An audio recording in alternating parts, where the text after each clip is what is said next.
First we do this multiplication, 1 over 10 times 10. We can easily cancel this 10 and this 10, so here we have just 1. So 10 divided by 1 is just 10. But this answer is not correct because according to the order of operations, multiplication and division have equal priority and we have to work from left to right. So here first we have to do this division, then this multiplication. If we do this multiplication before this division, it is wrong.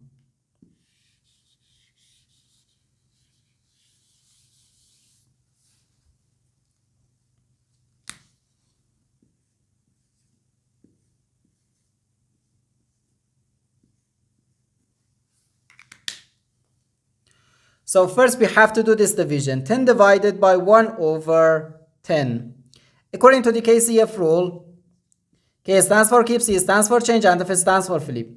We can write keep the first fraction, change division to multiplication, and flip the second fraction.